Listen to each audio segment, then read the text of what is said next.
বাংলাদেশের তথ্যমন্ত্রী, এই যে তথ্যমন্ত্রী এর কথাবার্তা আচরণ দেখলে বেয়াদব ছাড়া কোনো কিছু বলা যায় না তাকে।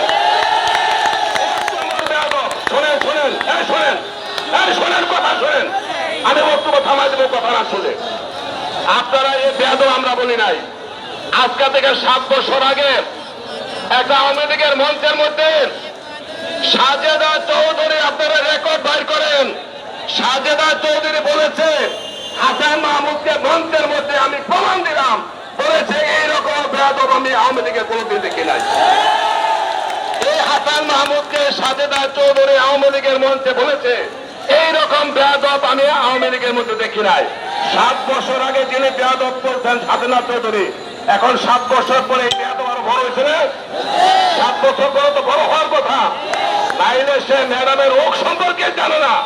এই বেয়াদব রেখে তথ্যমন্ত্রী হারামজাদা কোথাকার সেইখানে পাওয়া যাবে।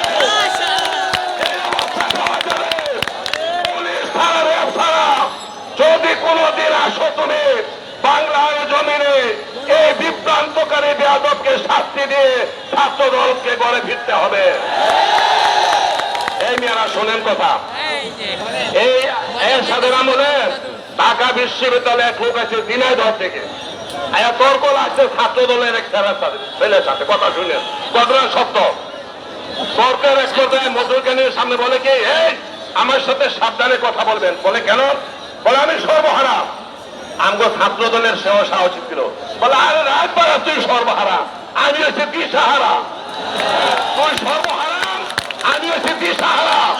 এই সরকার সর্বহারা সরকার। ভোট নাই, ভোট হারাইছে, মানুষের সমর্থন হারাইছে, রোহিঙ্গা সমস্যার সমাধান করতে ব্যর্থ হয়েছে, ব্যাংকের টাকা চুরি বন্ধ করতে ব্যর্থ হয়েছে, বাংলাদেশের টাকা রিজার্ভ চুরি হয়েছে বন্ধ করতে, সাম্প্রদায়িক সম্প্রীতি বন্ধ করতে পারে নাই।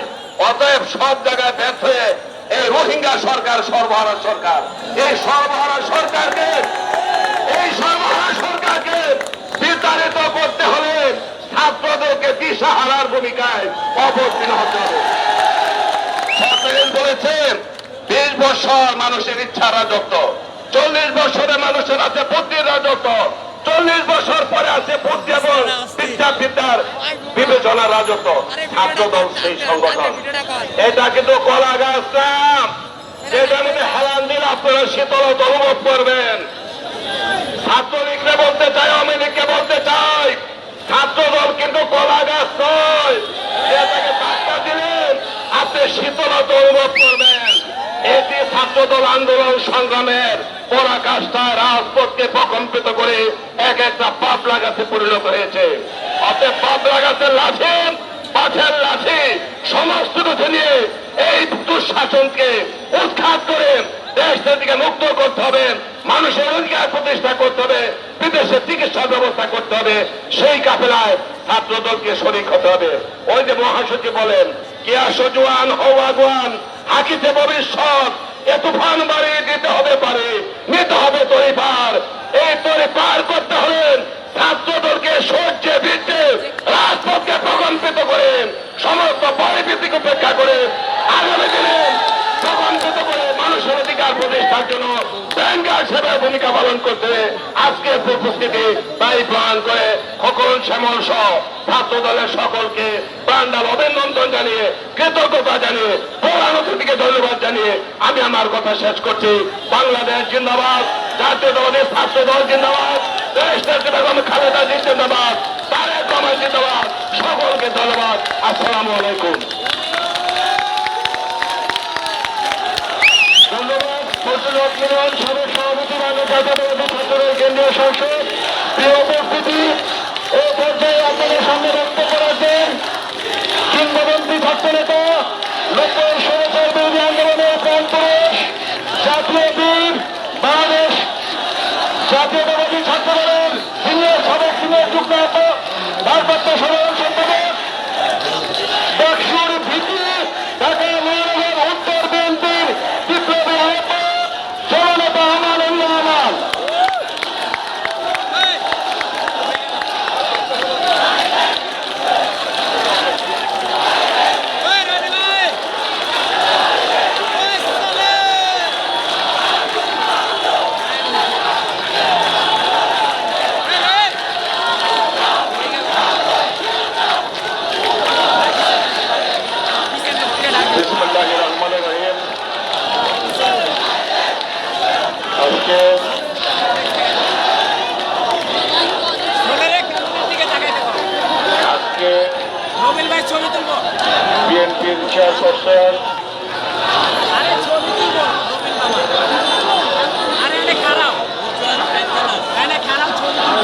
বিএনপির চেয়ারপারসন, সাবেক তিনবারের প্রধানমন্ত্রী দেশ নেত্রী বেগম খালেদা জিয়ার মুক্তির দাবিতে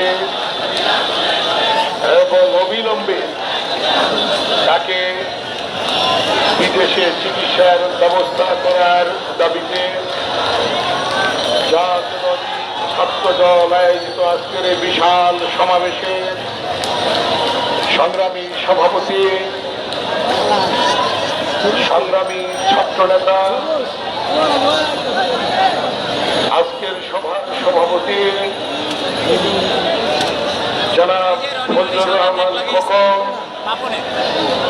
উপস্থিত রয়েছেন আমাদের মাঝে আজকের প্রধান অতিথি, আন্দোলন সংগ্রামের বীর সাহসী নেতা এবং এক সময়ের সেই 60-এর দশকে জাতীয় ছাত্র আন্দোলনের নেতা, বিএনপির সংগ্রামী মহাসচিব, সংগ্রামী নেতা, সাবেক মন্ত্রী, সাবেক এমপি, বীর মুক্তিযোদ্ধা জনাব মির্জা ফখরুল ইসলাম আলমগীর, উপস্থিত জাতীয় দলী ছাত্র দলের সোনালী ফসল, জাতীয় দলী ছাত্র দলের সাবেক সংগ্রামী সভাপতি, সাধারণ সম্পাদক বৃন্দ এবং জাতীয়তাবাদী ছাত্র দলের বর্তমান সাধারণ সম্পাদক ইসমাইল শ্যামল সহ উপস্থিত জাতীয়তাবাদী ছাত্র দলের বিভিন্ন ইউনিটের সংগ্রামী নেতৃবৃন্দ,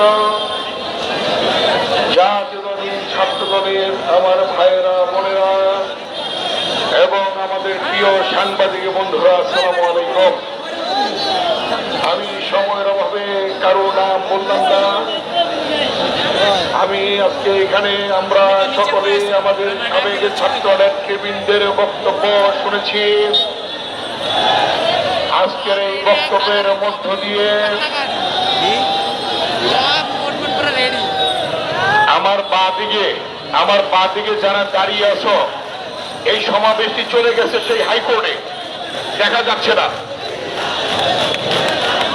হাইকোর্টে সমাবেশ চলে গেছে, দেখা যাচ্ছে না।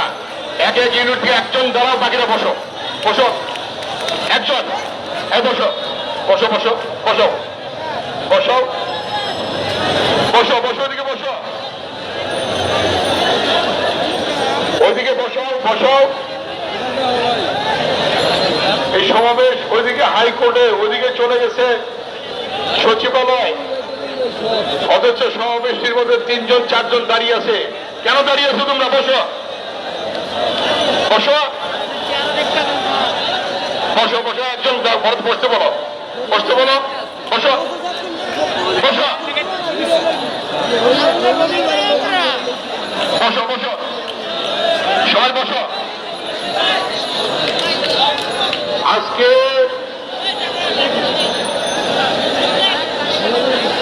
সকলের মুখ থেকে বক্তব্য এসেছে, অবিলম্বে গণতন্ত্রের মা,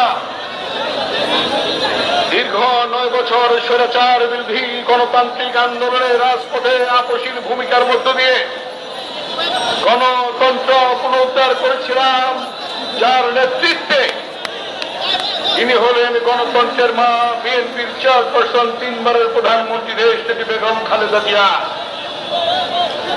আজকে একটি বিষয় আপনাদের দেখতে হবে, বুঝতে হবে, মনে রাখতে হবে। আজকে স্বাধীনতার সুবর্ণ জয়ন্তী, 50 বছর পূর্তি। এই 50 বছর পূর্বে সেদিন পাকিস্তানি হানাদার বাহিনী, হায়নার দলেরা দেশ নেত্রী বেগম খালেদা জিয়াকে, তার 2 সন্তান, আজকের বিএনপির ভারপ্রাপ্ত চেয়ারম্যান দেশটা তারেক রহমান এবং মরহুম আরাফাত রহমান কোকোকে নিয়ে জেলে ছিলেন। 50 বছর পূর্বে পাকিস্তানিদের জেলে ছিলেন। আর আজকে সেই পাকিস্তানের প্রেতাত্মা, পাকিস্তানের চেয়ে হায়নার মতো আজকের এই বর্তমান বর্তমান সরকার আওয়ামী লীগ সরকার জীবন মৃত্যুর সন্ধিক্ষণে মৃত্যুর সাথে যিনি পাঞ্জা লড়ছেন তাকে আজকে 50 বছর পূর্তিতে এই স্বাধীনতার সুবর্ণ জয়ন্তী থেকে জেলে থাকতে হচ্ছে। আজকে স্বাধীনতার প্রাপ্তির পরে 50 বছর পরে সারা বাংলাদেশের মানুষের চিকিৎসার ব্যবস্থা করা হয়। আওয়ামী লীগের ওয়ার্ড কমিশনার থেকে শুরু করে